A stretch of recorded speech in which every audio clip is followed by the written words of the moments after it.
I want everyone to hear this and to learn this and to live this.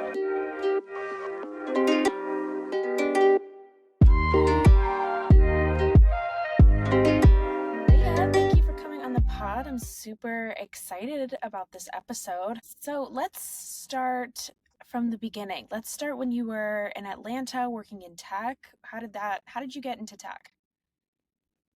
Yeah, so I grew up in Georgia and I moved to Atlanta for college, and I actually studied fine art in college.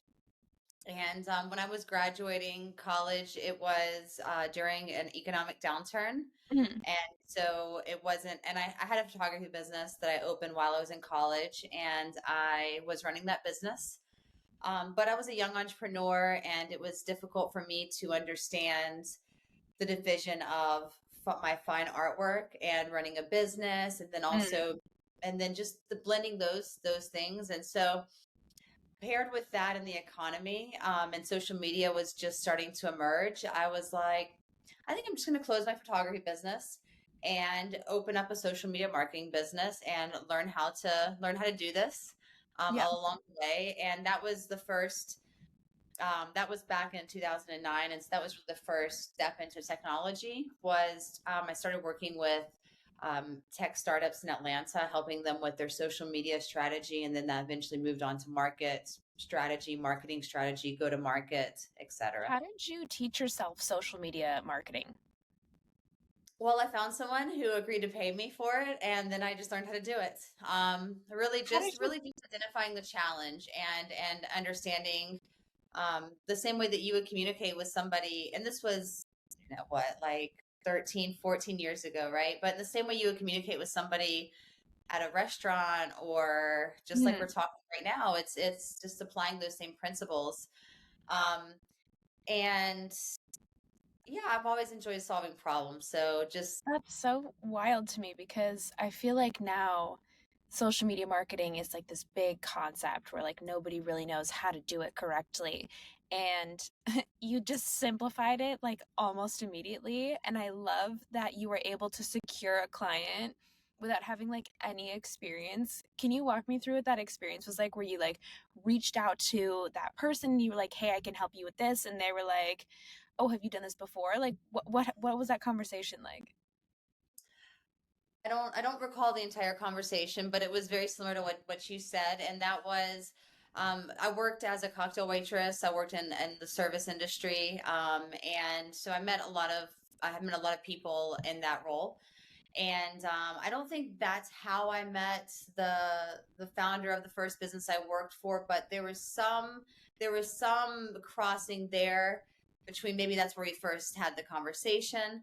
And they didn't really know social media either. Nobody knew it. That's what made it Yeah. so ripe to Yeah. just figure it out, was because it was this wild west that nobody knew. And I put together what I thought would work for them. It was a B2B business. They sold email validation, so email Mm. deliverability products. And I was like, I think this will work for you guys. And they were like, cool, well, let's try it. And so I gave them terms that I think it was like 3 to 6 months or something, that was was was enough for me to show results, but not enough for them to feel like they were bound by any sort of contract.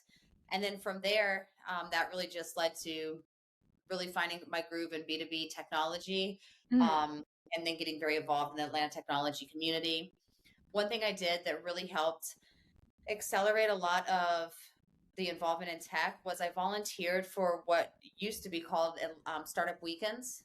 So Mm. which is, I don't know if you're familiar with that, but it's essentially this 3 day event. It starts on a Friday afternoon and it ends on a Sunday evening, and it brings together people with business ideas, developers who write code, designers who design to make all the things look pretty, Yeah. and then marketers and people who have ideas. And on Friday, people pitch ideas. Then they form teams. And then by Sunday, they have put together a go to market strategy, Wow. possibly done customer discovery, and built a prototype of the app or software that they want to build.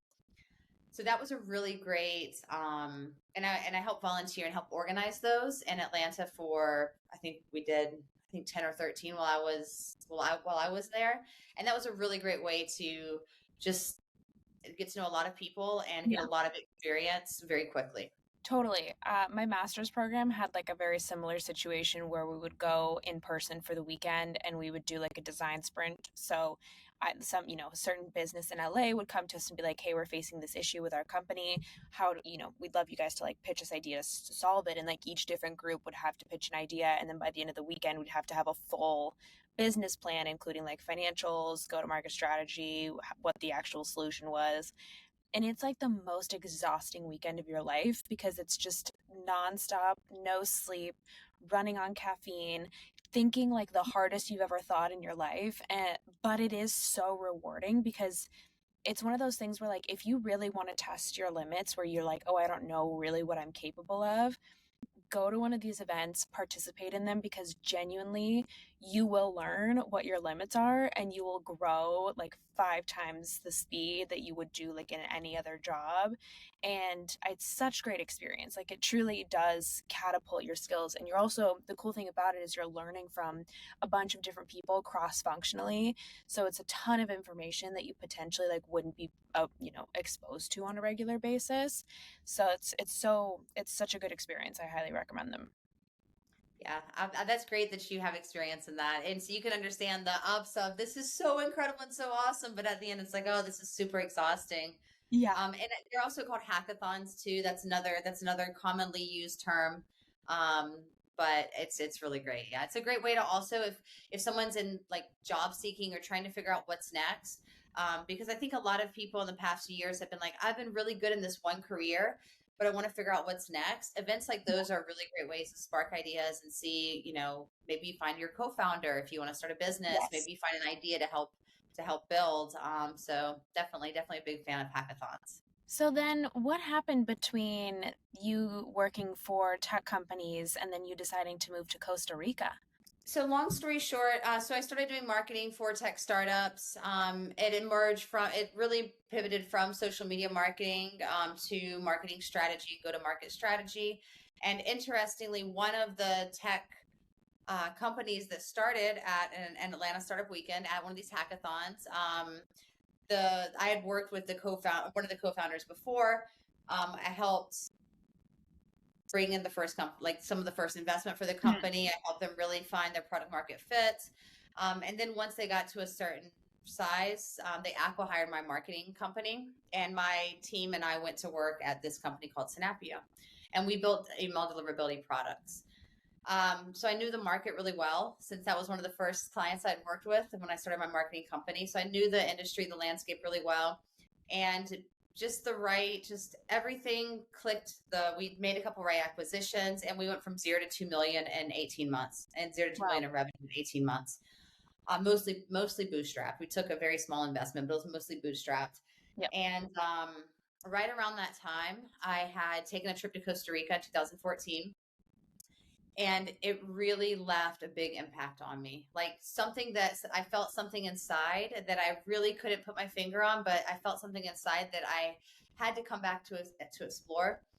So in 2015, being a fast growing tech startup, we had to have amazing perks to attract top engineering talent and all the talent we needed.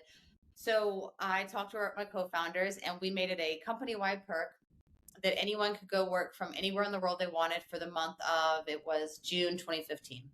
And it was Cool. so I could come back to Costa Rica to explore more about this feeling that I felt. Yeah. And so my plan was I came and volunteered at a farm, which is the first place I came to visit here, to really see. It was like off the grid. All of the systems are designed to work aligned with nature. So if you remove the Cool. human element, nature would still function. It's called Yep. permaculture design. And I was really interested in this. So 1 month turned into two and turned into three.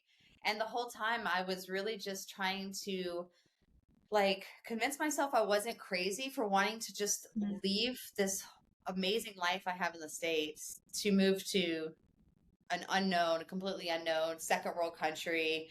And that's really, I spent that whole time grappling with that. And at the end, I had to come back to the United States. And I kind of realized, well, I'm going to try to go back to life and just drop in and see what happens if I can Mhm. drop in. But I also realized that maybe I have to be crazy to make to want to do like to want to leave the entire team we built from 3 people to 17 people, to leave that whole team, to leave everything we had built, stock, warranty, all of that, to just move.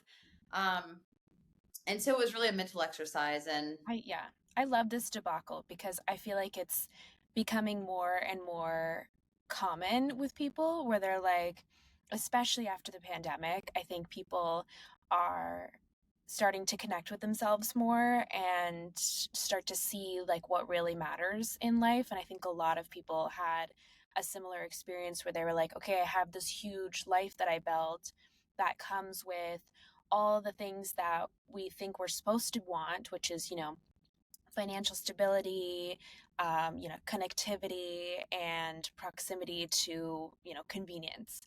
And when the pandemic hit and everyone started to reevaluate like literally all of their life decisions, those kinds of things started to go away. And we were starting to say, like, no, we want to start doing what our heart tells us to do, which to some might sound crazy, but most of the time is always, well, in fact, is always the right choice, is to follow your heart because there's a reason that you're being guided in a certain direction. It just like it's not always clear what that reason is, and it feels scary and it feels confusing and it feels crazy because again, like the destination is not always clear, but when your heart's like guiding you in a certain direction, it's for a reason. And I think like it's so fun to hear that you were, spending all this time in this beautiful place doing work that is meaningful. And I think particularly doing work with your hands and seeing the results of that work like pretty immediately is something that we don't get a lot of anymore in our daily lives. Like, when you build a tech company, it's a lot of small wins, but it's hard. It's not necessarily like working with your hands, working with the land where you're like, you come home and there's dirt under your fingernails and you're like, I've worked today.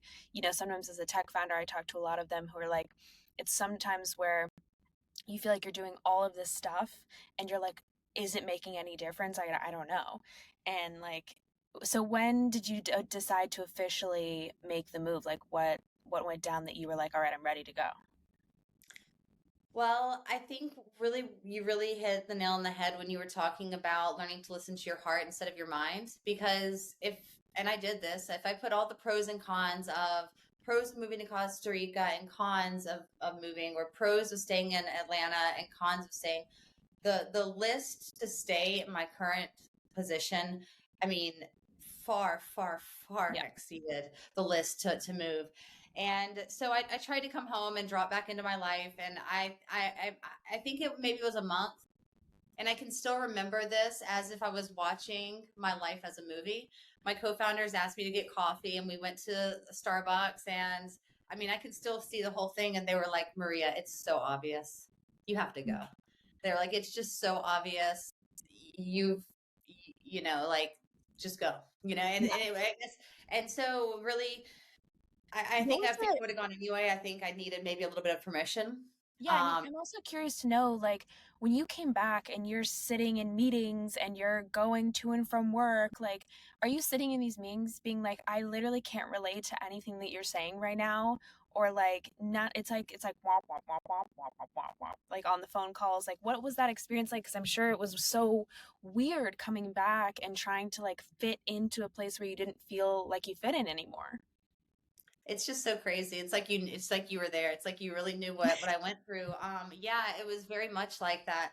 So the place that I was at was a off the grid, self sustainable ranch, no cell service. So if I wanted to ask somebody a question, I had to go find them on this 400 acre. It was really only 20 to 30 acres that we utilized, but on this massive ranch. And so this whole experience of just this human connection and not being on screens and not being on cell phones, and then coming back and dropping back into my marketing technology role as VP of marketing. And I that I felt just like that. It was just like wah wah wah wah wah wah. And I started asking questions like, is this really mattering? Like, Yeah. does it really matter that we help marketers get emails into inboxes? Like, are we actually solving any big world problems? Yeah. And So that all happened, but at the end of the day, the whole decision, it was there in my heart. And even when I ran into people, I ran into somebody on a plane, and they were like, "Oh yeah, I can tell that you're gone. Your eyes are just twenty Yeah. thousand miles away." And so a lot of it, it's like the heart knew right away. The heart knew the first time I went to Costa Rica in 2014, and I'm really grateful that I just listened to that and just followed. It was like breadcrumbs, follow the breadcrumbs. I'm like, oh, follow this breadcrumb, and then another breadcrumb says to stay a little bit longer, and just following those. And I'm so grateful I did that, because, and I think a lot of, it's been almost 9 years now, and I look back and I'm always like, thank you so much, Maria of 2015. Like, thank you so much for just trusting this crazy, crazy possibility, and literally selling and leaving everything on a whim, because not once have I ever been like, oh, maybe I should go back, or this isn't working, or because it just feels so right that when things don't work, that's because something else is presenting Yeah. itself. This is literally my favorite thing. I had this conversation today with somebody where it was like, those small feelings have to be honored because they are guiding you towards something else. And like, you can apply this similarly in like any sort of small situation. Like, for example, a friend of yours asked to borrow your car and you get a gut feeling that's like, I don't want to do that. And immediately most people are like, oh, it's fine, like they're my friends, I trust them, it's totally like whatever, I just have to get more comfortable with just like letting people touch my car. And it's like, no, actually, that feeling inside of you is there for a reason. Either it's guiding you and it's giving you an opportunity to practice boundaries and to say like, I need to honor this feeling that I have because it's similar to your experience where like, I don't know why I have this and I don't know where it's taking me, but I know in my gut that it's taking me somewhere important. I can't ignore it, and it's like there for a reason. And if I honor it and if I follow it, 100 times out of 100, it's going to take you to the right place. You just don't know what it is yet. And it's like you're driving through a forest and it's dark, and like the only thing you can see is what your headlights are showing you. And so you're like, I'm not sure if I'm ever going to get out of this forest, but like you're trusting in that portion of what you can see to get you to the rest of where you're supposed to go. And it's like if you don't honor those instincts, you'll never get to where you're supposed to go. You're just going to get to where you think you're supposed to go, which is totally different. Like it's totally different. Yeah, your heart, like, I think that's the hardest thing, because your brain doesn't like change. The Mhm. brain likes consistently the consistency. The brain likes doing the same thing over and over again. The brain likes comfort.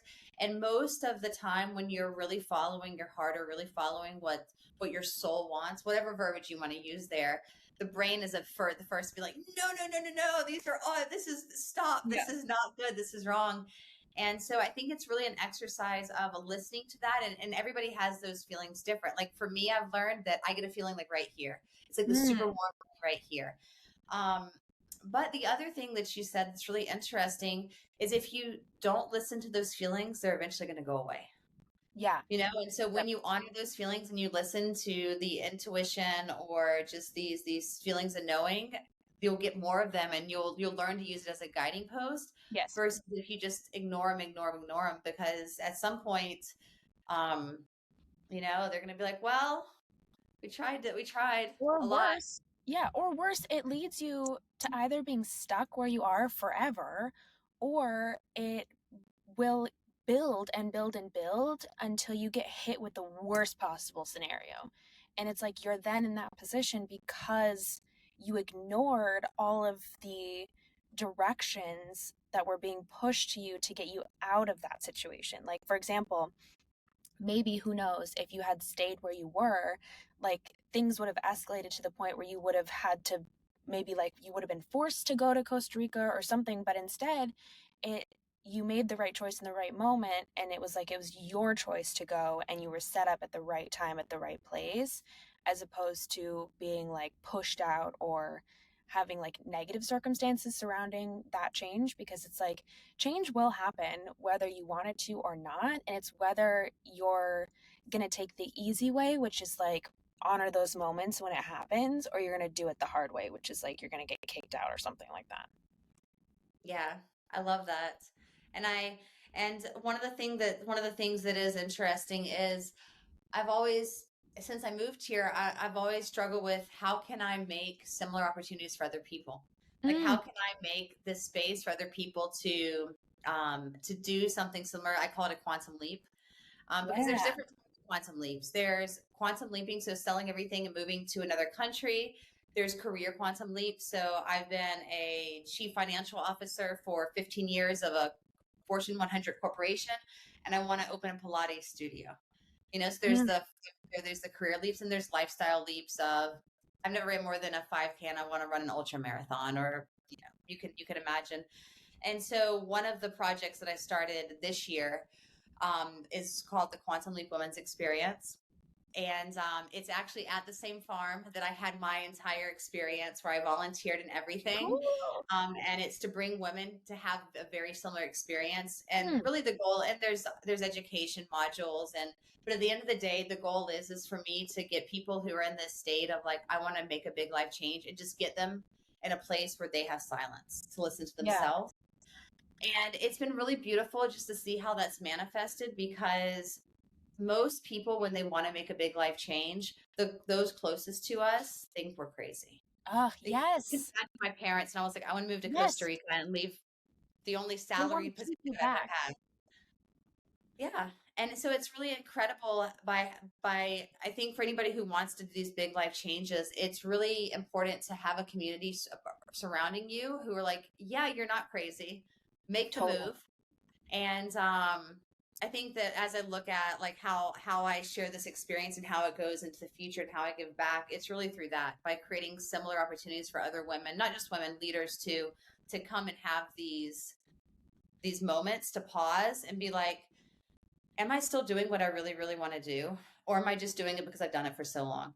Yes. I think this is such an important question to ask, and I want to know everything about how you curate this experience, what kind of questions you're asking people, because I think this is such an important discussion. It's like when I talk to people, and let's say I'm meeting them for the first time, and we talk about, my first question is never like, what do you do for a living? It's always, but that inevitably comes up, and people will want to tell you what they do for a living.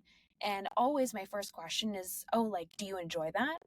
Is that fun? Are you, or does that make you happy? And people are always surprised when I ask them that, because nobody asks that question anymore. Nobody asks you, oh, you're in marketing. Is that fun? Do you enjoy what you do? Because people are like, and then they don't know how to answer the question. I was like, why would I enjoy it? Yeah, they're like, I don't know. They don't know how to answer that question, and that genuinely shocks me every time, because now that I, it's crazy too, because I used to be the other way. Like I used to be the person who was like, this is what I'm supposed to be doing. This is who I'm supposed to be. This is how life is supposed to go. And then, during the pandemic, I had my own transformative experience with meeting certain people who have truly like guided me and brought me to this point now.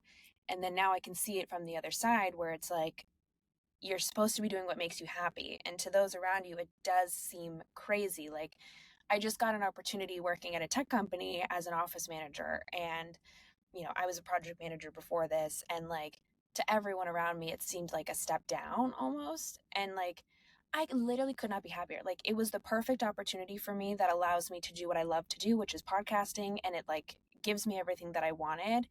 And I got a text message from a family member today being like, oh, you should look at opportunities at Twitter. And I was like, I'm perfectly happy with what I'm doing right now. It's supporting me in the way that I want to be supported right now. And like, you know, the right opportunities come at the right time. And then when that happens, like, I'll decide. But they were just like kind of pushing and being like, but you should look at opportunities over here. And it's like, that's, and it's so clearly against everything that I've told them that I wanted to do. But for them, it's like they just see things so much differently. And it's, if you can get people to recognize how the world works is simple, and that it's what brings you joy is all you have to do. Like, that's literally all you have to do. And that sounds insane to people because they're like, but that's too easy. And you're like, yes, that is the point.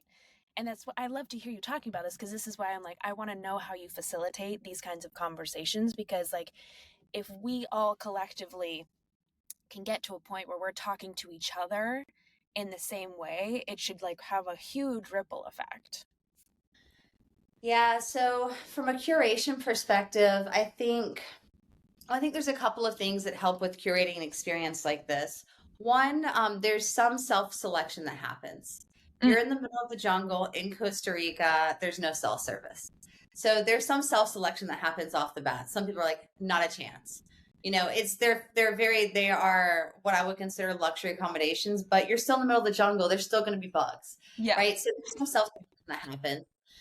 But with that, the people who make the decision to, in most cases, come by themselves to a foreign country, and they're not by themselves once they get here, but that's also a self-selector. Mm, People who do that are not one and the same as, but they're really one and the same. Anybody who's willing to get on a plane, and whether it's just because they know me and they're like, okay, Maria's going to take care of us, or because they're really ready to make a quantum leap, and that's the reason they're here. People who get on a plane to come to the middle of the jungle in Costa Rica, that's showing that a type of adventure and a type of fear facing that I think is necessary for yeah, this type of change. totally. So I think initially from the onset, a lot of by design, the right people are there. The other thing that's really happening that's really interesting about this experience is once people start thinking about making a quantum leap, depending on where they are, some of them just do it. One of the Mm, girls who registered for the experience actually decided to not come and move to Mexico instead. And she registered to help her get ready to move to Mexico. And on the third day of the retreat, her whole family moved to Mexico. So it was like once people start thinking about these big changes, sometimes it was like, why wait? I Like, because see. that's what it looks like. Why wait? And we also had a woman who was going to act as an experience guide to help us with one of the modules. Same thing. Mm, She started going through this content, and she was looking at her life, and she's been doing the same thing for 20 years, and she's great at it. But she's like, no, it's time for a leap. And so it's interesting to see too, because some people just start talking about this and they're ready to jump. yeah. So I It's think that almost like them making the decision to come was all they needed to bring those opportunities to them. It's like that was step one. It was to just simply like change your mindset to be like, you're simply changing the mindset to say, I'm ready. And by people booking with you, that's them saying they're ready. And then in some cases, it's like that was all they needed to just put it in the mindset that they're like, yes, I'm ready for this now. And then it was like, shoop, the shift happened and it was like ready to go. and that's 100%. And so we saw that, and that was one of the really interesting things is just starting to talk about this subject. People really get inspired. To like the people who are ready to make big changes, it just resonates. And so for me, a lot of this for me has really just been about spreading the word and having conversations like this, and really just sharing people, this is what we're doing. So just to give you an overview of we have educational modules that focus on identifying and facing fear. Love it. Then we pair the retreat up with a full moon. So we actually burn all of our fears under a bonfire under the full moon. So I we love use this. the powers of the moon a little bit. And that's really powerful. And then once we've addressed our fears and burned our fears away, then we move into the next module, which is clarity and our why and purpose. Mm, And this is really different for a lot of people. Some people already have an idea of what their leap is. Other people, um, and I think I would be in the other people. Like I did a leap, but what's my next leap? I don't know. But other people don't have clarity in that. And so some of it's an activity of first determining what you don't like, second determining how you want your ideal life to flow, like not how your workday flows, but what would your life look like if you could just wake up every day and do whatever you wanted. So intentional design. yep. And then really getting to that why. And that's the second module. And then the third module is putting together a plan of action. Yeah. Um, and all the women who came to our retreat in September, it was our first one, right? So I was just like, oh no, this is going to work. We'll see. They all left, and every single person said, I have total clarity on my next steps. And multiple, we've just stayed in touch with everybody who came, and multiple people have taken large steps to making their leaps, whatever their individual leaps are. And so I think this right concoction. So you have the modules of education, but then it's also paired with the activities we do. So Yeah. we go to the hot springs in La Fortuna, Arenal, which these hot springs are heated by the volcano. So they're powerful healing waters. Mm, we do cultural tours. We did a coffee and chocolate tour, and then all the food that's consumed is all from the farm. So it's amazing. all organic, chemical free. So everything that you're putting into your body for a week is nourishing it, your Wow. body, mind, soul. So everything, it's the content is there, but it really is paired intentionally with the location, the Yeah. activities, the structure to make everything. Yeah, it hits like all 3 points. It's mental, it's emotional, it's spiritual, it's physical. I'm so curious to know, like, how do you get people to confront their fears? Because I think this is the hardest part, is like really coming to terms with the things that scare you. And it's not just like the first easy answer that comes to mind. It usually requires a lot of digging and like getting into it. What advice would you have for people like that are listening? And if they're like, okay, I really want to do this, but I first have to confront my fears, and they're like, I don't even know how to take that step. And it's like, how do you get to the root cause? And like, it's almost like getting over the fear of acknowledging your fears. Well, I think that there are a couple of ways um, to confront fears. I think the one of the first things is to creating a safe space Mm, for people um, to actually verbalize some of these really scary things. The second thing is turning off the noise. So generally as women, we're the worst about honoring the boundaries we set. So if we're like, hey, I'm not available, but someone texts me and they need something, all right, I'll respond. Well, mm, there's no self-service. So we are forcing the noise turn off. We're yeah, forcing the boundaries. So it's no noise, it's being in a safe space, and then it's just having the silence because we're so used to all these distractions. totally. We have no moments of silence in our everyday life, and that's kind of by design. Maybe not by our design, but that's by design. So that's one piece. The other piece too is with buying a ticket to a foreign country, booking an experience in a foreign country. That in itself, there's some fears that you inherently face with that. Some of True. it's like, hey, I'm going by myself to a foreign country. Others is like, oh my gosh, I'm about to spend like thousands of dollars on this thing, like and so there are these other fears that you face, and even coming to the farm, all the women there had different fears to face Mm, um, while they were there, and so I think some of it is forcing yeah, the facing of fear. You kind of have to force totally. it a little bit, but then once you forced it, you kind of give space.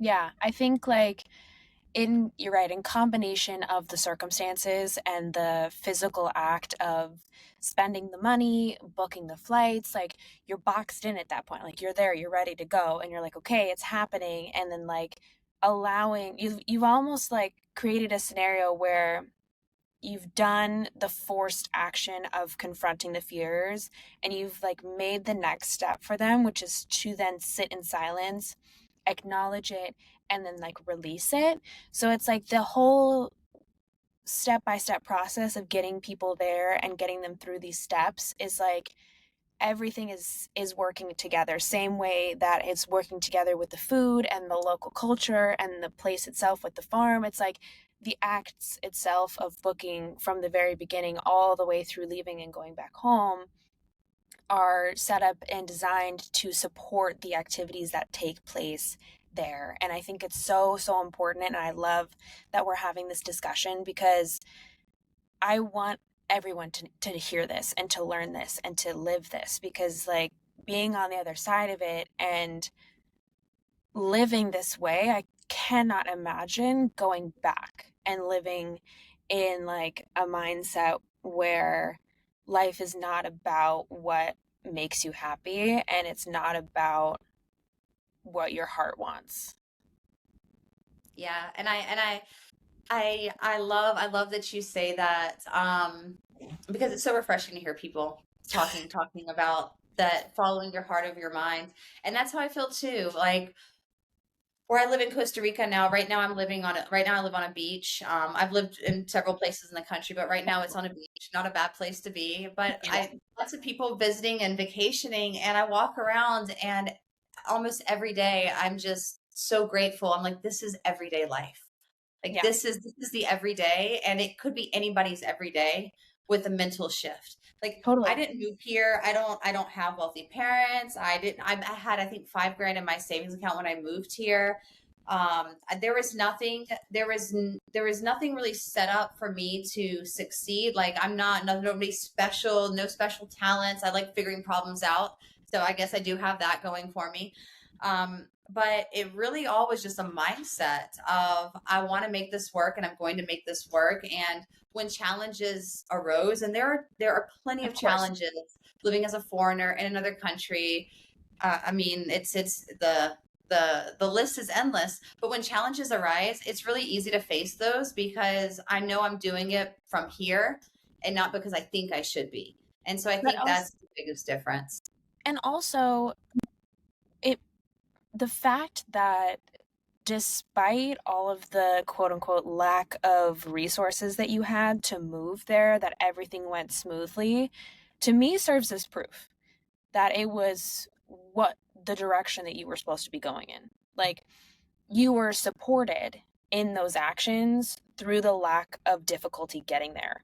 To me, I always take that as a sign of proof when there's something I want to do and I start to do it, and there's no roadblocks, there's no challenges really that arise with it. Like, again, that's not to say that there won't be challenges, because there are. They just look a little bit different than you would expect them to. But like, if there's no real roadblocks to you getting there or to you doing the thing, to me that's like, oh, okay, good, I'm going in the right direction. Like, this is what it's supposed to be. Like, when the flow is flowing, you know that you're doing the right thing.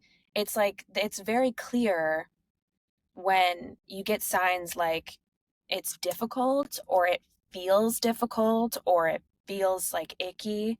It's like, oop, that's a sign. That's a little note on my like internal, Google Maps to be like, you should not go that direction, where it's just like green lights all the way, or like there's literally nothing standing in my way. And in fact, like, things are moving so fast that it's like pushing me in the right direction. It's like, okay, great, that I'm like moving in the right space, and like this is the roadmap is leading me in this direction. Like, that's proof. So I feel like for a lot of people who are on the side of like, you're crazy, or like the people who I call like are on the conveyor belt, this is for them. I'm like, okay, if you guys want proof that following your heart is the right way, try it once, try it in a very small form, and when you get proof, trust it, know it, be like, I'm receiving proof right now.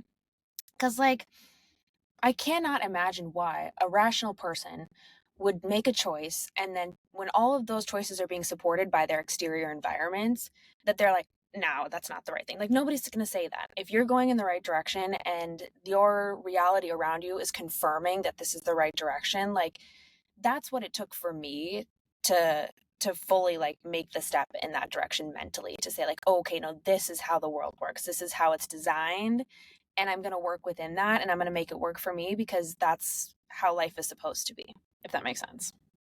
Yeah, no, I love that. I love that. And I think, some of the things that you said about, you're taking your position as an office manager, and people are like, why would you do that, etc. I think that so much of everything we've been programmed from a young age has really been on our worth as a as an income generating asset to society. And basically that's our worth as an employee or as a boss, or as our worth and our work. And this year was a really interesting year for me this year I decided to put boundaries up on my professional career. I'm a co-founder in a revenue agency. We provide fractional chief revenue officer services for Oh, cool. founders of technology companies from 3 million to like 50 million. Cool. So this year I put up boundaries from my work side of things where I wasn't going to focus on any client delivery for more than 20 hours a week. And then that left me probably about 10 hours on the business side. And I did that so I could actually go and explore other things that made me happy. And so this was my year of no for work and yes for everything else. And so this year, just from doing that, I've been able to do, I mean, they're kind of silly, fun hobbies, but they're things that make me really happy. I've been learning how to bareback ride on horses, Oh my which has been gosh. so incredible. I love horses. I love horseback riding. I love this. But I And I've also like, feel like I I'm also sorry. think that when you have done all of these things, when you set those boundaries, I imagine that what's been going on at work has been so much more meaningful and so much more impactful because you're showing up excited and as your best self. Like when you've been placing boundaries around that and you're allowing space and time for the things that fill you, when you do show up at work and you're like, okay, I'm only here for this dedicated amount of space and time, like I'm going to make it count. And I'm wondering if you've seen a return on that from your work. I definitely have, because I think that we all can only make a finite number of decisions and choices in a day, and where we put our, I mean, wherever we put our power, that or our brain power, that's where we spend it.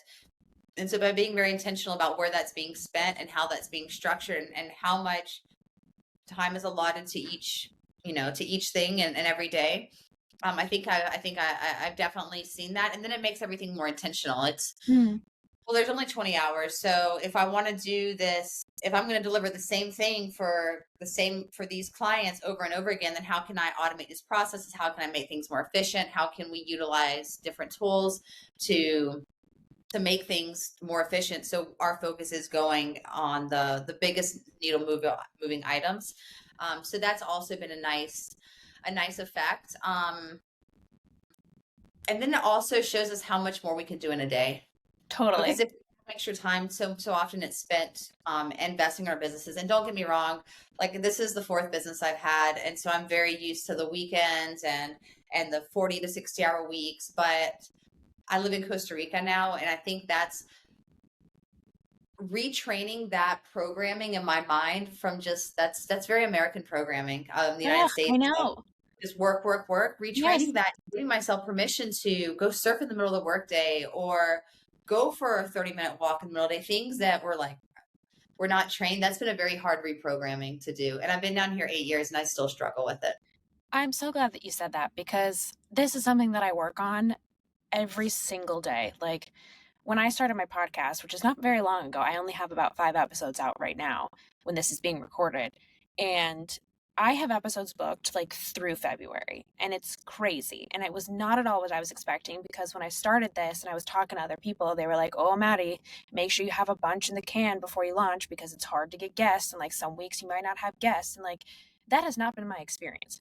And so my natural instinct is to book as many as I possibly can within a given week. And it's like last week, man, I was a mess. I was deceased. I was tired. I was grumpy. I was like just not my best self. And I was like not smiling. I wasn't smiling. And it took me to go to like, I get a facial once a month because it's my favorite thing to do. It's like my luxurious treat once a month. And my facialist is wonderful. She's such a wonderful healer. And normally she and I chat during it. And she just was like, let's just not let's just not talk and you just like relax. And I left and I was literally in the car home and I like started crying just completely like I it was not related to anything. I wasn't sad, but it just showed me like how tired and drained I was to the point where like I was uncontrollably just like tears were like falling out of my eyeballs. And so I took the weekend and I was like, oh shit, I have got to like make a support system for myself and I have to set boundaries. So like I went through my calendar link and I was like no more than one a day and no more than 5 a week because this is my passion. This is my hobby. It's like but it also takes a lot of energy. And in order for me to show up and be my best self as an interviewer and a host, like I got to say no. and I work a 9 to 5, which means I show up at work at 9, and then like 5 p.m. I'm done. Like I'm out, either like I'm in a podcast interview or I am like putting my butt in the gym.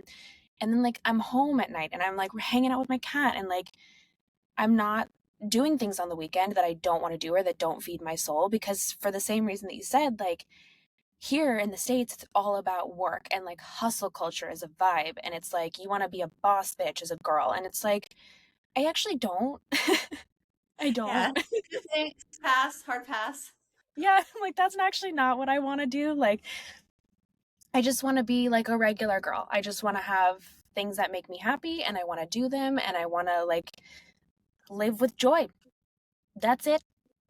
That's those are my aspirations, and that is crazy. Like if I were to say that to a human being like that I met at a party, they would be like, "What?" They just like would not compute to them. And it's like, yeah, but that's me. That's me. I'm so glad that you went through the process of taking control of your calendar. I Yeah. think that's just something that it's like once we lose control of it, the control's lost. And so I think that's just so important because because our passion, we have to show up for that. Because if we don't show up for our passion as our full selves, it's no it there's a fine line between it Yeah. being passion and it feeling like another thing that's sucking our energy out. And there's a lot that you expend like having conversations with people and just being on all Yeah. day, all the time. Yeah, and like as an office manager too, my entire job is that like people need things from me.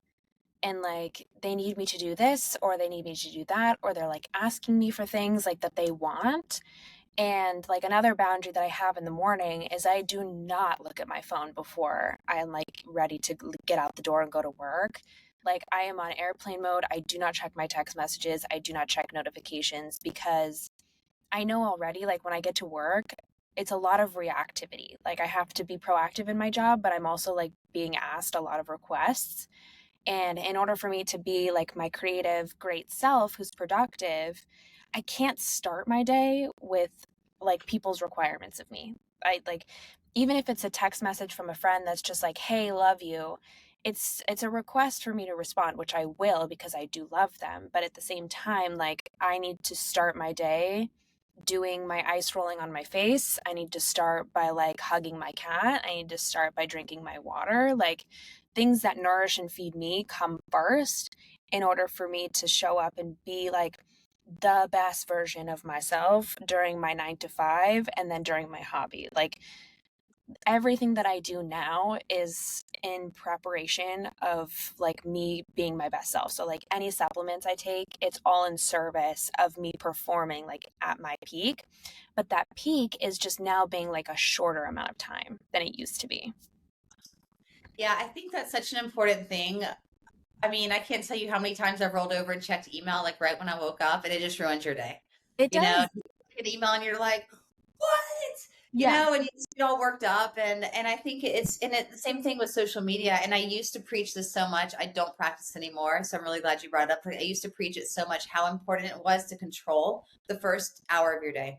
totally. Because like if you open social media, things are being placed into your brain, and those can affect your mood. Yeah. And You're it's immediately comparing yourself, like you're looking at other people's lives, even if it's to listen to a YouTube or like watch, consume content in that way. Like to your point, you are being fed somebody else's life. It's not allowing you to be quiet and think, what do I want today? What do I need to do today? It's like, oh, well, this girl's doing this, so like I should do that too. And even if it's a healthy habit, even if it's like, oh, she went to the gym, so I'm going to go to the gym tonight, it's like you're already starting your day by placing somebody else's life as yours instead of, and it's like continuing to feed that loss of connection to our own selves. And it's like, I'm gonna bring this back full circle, but it's like, that is how we do not connect with ourselves and make the right decisions when we hear them. Like, that is how you lose your connection to your guidepost and your compass internally, to your intuition, whatever you want to call it. But that's how it starts. So if it's like, if you start your day simply by like not looking at your phone, which is really easy to do if you really like make the effort to do so, it will already start to bolster your connection to yourself, which is something that we've lost. And like the journey really is to just like reconnect. Yeah, I love whenever I have these moments of like, oh my gosh, I need to talk to someone. Who do I need to talk to? I'm like, no one. I just need to go sit in silence, and really tune in to myself. And I mean, saying that that sounds a little arrogant, but it's really true. No one knows No. best better for us. Like no one knows what we Yes. need best more than we do because we're our own selves. Now, I think the challenge there really comes with determine like identifying, oh, that's a program that's running, that's been in Mm, my brain for a long time. So it's determining the programs and being able to decipher what's a program and what we really want. And yes. that takes a lot of time. But, you know, if you have an hour a day to sit and drink your coffee, to do your morning ritual, whatever, whatever that is, gratitude journal, etc. Um, I think that's a really great way to tune in and use that guiding post throughout the day. And then if you're doing that every morning, that connection grows stronger. Exactly. And I love that you brought up the programming because this is the key, right? Like for me, for example, um, it was a lot of undoing what my parents had taught me, or like the things that the expectations that they had placed on me. It was a lot of undoing that stuff. So anytime I felt like, oh, I shouldn't be doing this, I should be doing this, it required me to be like, okay, is that because that's what I really want? Or is that because that's what I've been told since I was little?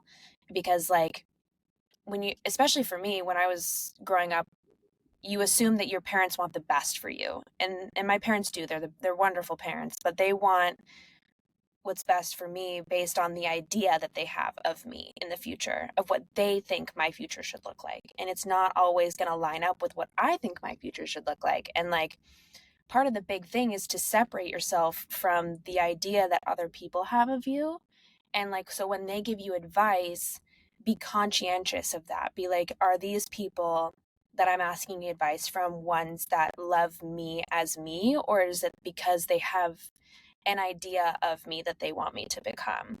And like, it will become clear, but it does require a lot of thinking and a lot of inner work to decipher those programs and be like, you will eventually learn what you need. But and what that and had that process looks very different for other people, and we could have a whole other episode like just on that, because that is a whole separate conversation. But yeah, I think like undoing those programs and just really like reconnecting with yourself, because truly you are the only person who knows what's best for you and who will make the best decisions for you.